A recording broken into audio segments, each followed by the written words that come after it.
출애굽기 6장 28절에서 7장 7절. 여호와께서 애굽 땅에서 모세에게 말씀하시던 날에 여호와께서 모세에게 말씀하여 이르시되 나는 여호와라. 내가 내게 이르는 바를 너는 애굽 왕 바로에게 다 말하라. 모세가 여호와 앞에서 아뢰되 나는 입이 둔한 자이오니 바로가 어찌 나의 말을 들으리이까. 여호와께서 모세에게 이르시되 볼지어다. 내가 너를 바로에게 신같이 되게 하였은즉 내 형 아론은 내 대언자가 되리니 내가 내게 명령한 바를 너는 내 형 아론에게 말하고 그는 바로에게 말하여 그에게 이스라엘 자손을 그 땅에서 내보내게 할지니라. 내가 바로의 마음을 완악하게 하고 내 표징과 내 이적을 애굽 땅에서 많이 행할 것이나 바로가 너희의 말을 듣지 아니할 터인즉 내가 내 손을 애굽에 뻗쳐 여러 큰 심판을 내리고 내 군대 내 백성 이스라엘 자손을 그 땅에서 인도하여 낼지라. 내가 내 손을 애굽 위에 펴서 이스라엘 자손을 그 땅에서 인도하여 낼 때에야 애굽 사람이 나를 여호와인 줄 알리라 하시매 모세와 아론이 여호와께서 자기들에게 명령하신 대로 행하였더라. 그들이 바로에게 말할 때에 모세는 80세였고 아론은 83세였더라.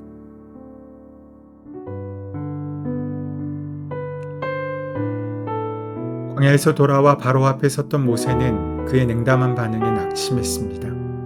동족들의 원망도 커져갔습니다.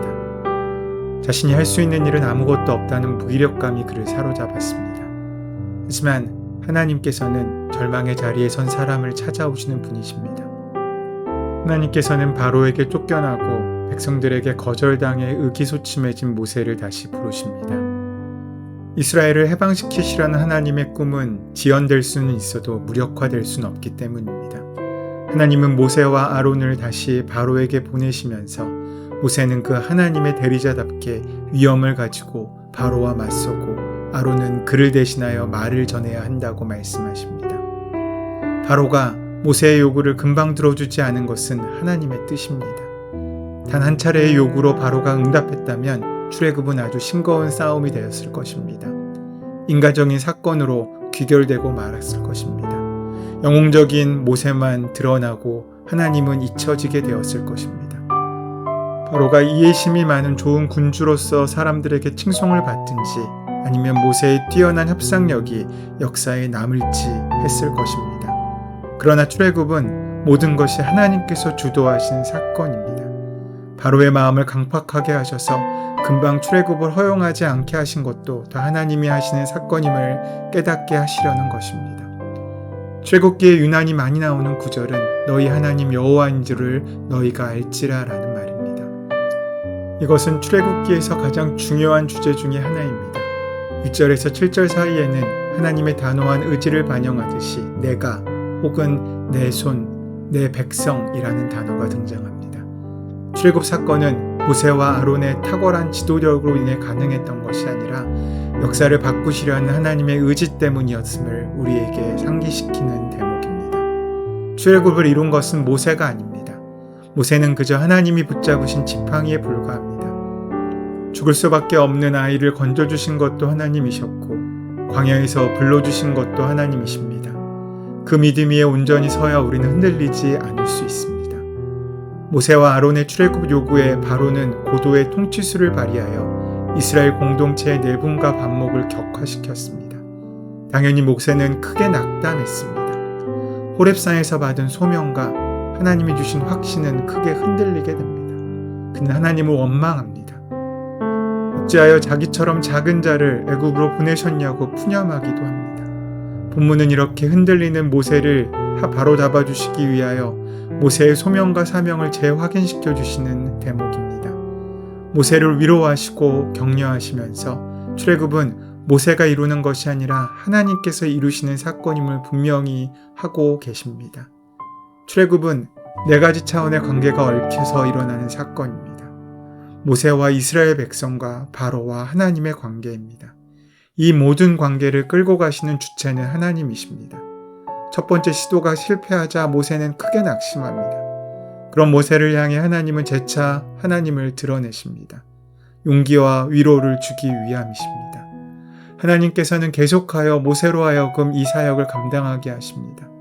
한편으로 이스라엘 백성을 설득해야 합니다. 다른 한편으로는 바로와 대면하여 출애굽을 이루어내야 합니다. 모세가 이스라엘 백성들에게 해야 할 말씀은 영어 성경을 보면 I will 이라는 주격이 7차례나 되풀이 됩니다. 여기서의 I는 모세가 아니라 하나님이십니다.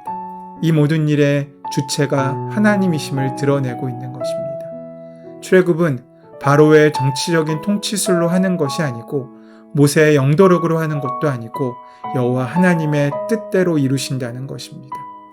여기서 하나님께서는 모세를 통하여 백성들에게 3가지 약속을 하십니다. 첫 번째로 애굽의 종살이로 건져내시는 구속자가 되시겠다고 약속하십니다. 두 번째로 애굽에서 건져낸 이스라엘을 하나님의 백성으로 하나님은 이스라엘의 하나님이 되신다고 약속하십니다.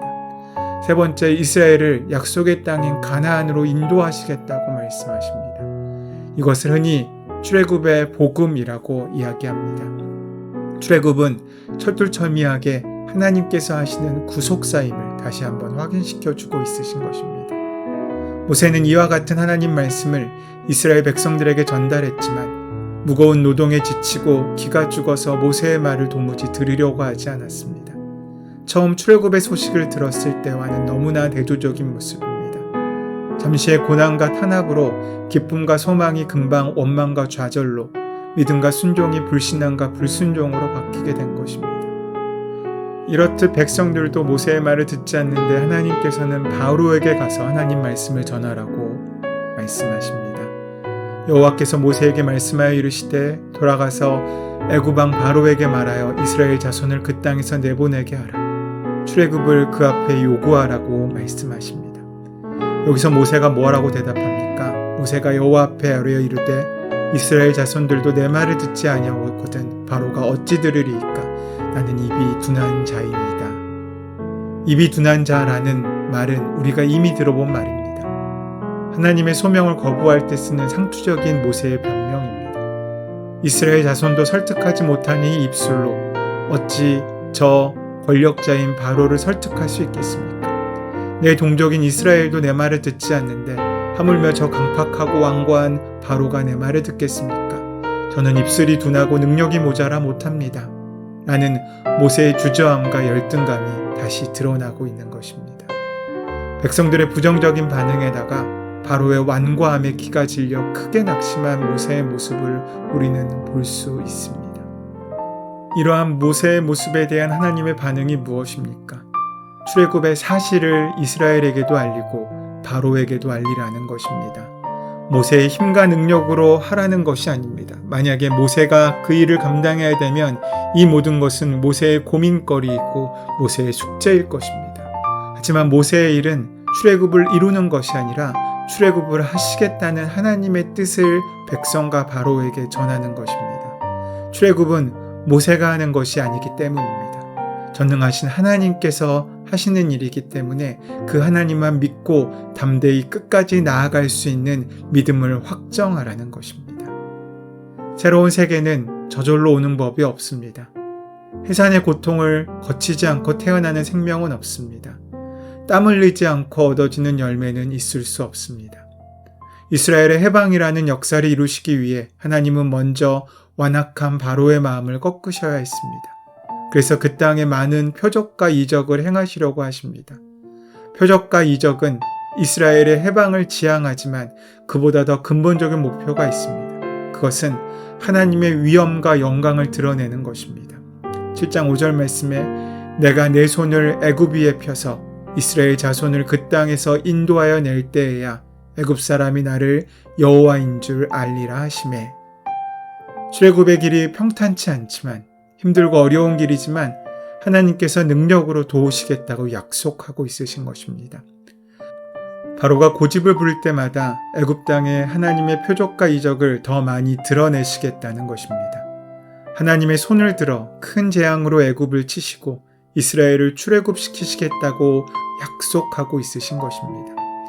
역경이 더해질수록 하나님이 더욱더 큰 능력을 행하셔서 기필코 출애굽이라는 하나님의 역사를 하나님께서 이루신다고 말씀하고 있으신 것입니다. 어떻게 보면 출애굽의 과정은 점점 더 하나님을 믿고 더 의지해가는 과정이라고 볼 수 있습니다. 하나님께서 주도하시고 완성하시는 사건임을 확인하고 또 확인하는 과정이라고 볼 수 있습니다. 하나님께서는 출애굽을 위해 부르신 모세에게 말씀과 능력을 주십니다. 모세는 그 말씀을 받아서 전하고 하나님의 능력을 의지하기만 하면 됩니다. 그러나 시련과 난관을 만날 때마다 이것이 잘 되지 않습니다. 하나님을 의뢰하지 않습니다. 우리의 생각과 우리의 능력으로 해보려고 합니다. 그러니 우리는 좌절하고 넘어져 일어날 수 없는 것입니다. 하지만 하나님께서는 하나님의 일을 하십니다. 나를 통하여 하나님께서 일하십니다. 오늘 우리를 통하여 일하시는 하나님의 은혜와 능력을 만나는 복된 하루가 되시기를 소원하고 축원합니다. 은혜의 주님, 우리가 나됨을 의지하지 않고 하나님이 하나님이심을 인정하며 그 하나님을 온전히 붙잡고 살아가는 믿음의 삶을 시작할 수 있도록 역사하시고 함께하여 주시옵소서. 우리 주 예수 그리스도의 이름으로 기도드립니다. 아멘. 오늘 허락하신 말씀을 깊이 묵상함으로 나에게 주신 말씀으로 만나시기 바랍니다. 우리 삶의 모든 문제와 간구를 이 시간 하나님께 온전히 맡기시고 함께 주님께 나아가는 시간 갖도록 하겠습니다. 함께 기도합니다.